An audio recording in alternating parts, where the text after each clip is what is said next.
Hey y'all, welcome back to Movement Link. So I just want to spend a little bit of time here talking about how to get better at squatting and how to develop your positions.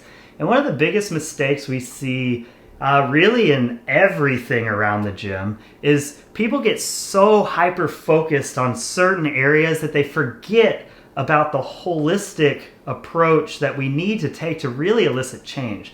So, for example, if we start finding, oh, you've got an issue with your ankles in your air squat, and so we have to really bend over, or we've got an issue with the hip, and so we're starting to round here.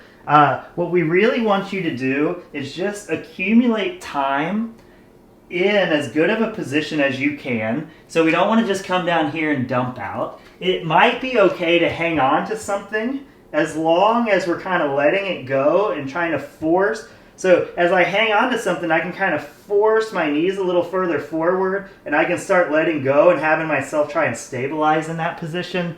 But what happens to so many people is they do mobility on their ankle and they go home. They do mobility on their hip and they go home. Or they hold themselves in a squat position because they're like, this is what I want my squat to look like, and they go home. And they never take that extra step of making their muscles hold them in the position. So there's a ton, and I'll put some videos out there too, but there's a ton of holding a weight out in front of you to counterbalance to help you develop the squat. There's some wall squatting. There's a lot of movement tests that we can do to help identify it. But the thing I want you to keep in mind is that we need to be mixing all of this stuff. We need to be working on mobility, stability, the movement pattern, and strengthening.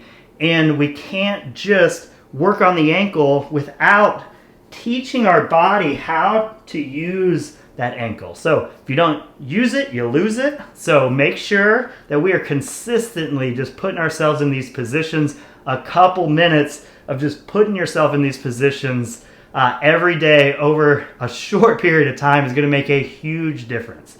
All right, hang in there. Talk to y'all soon.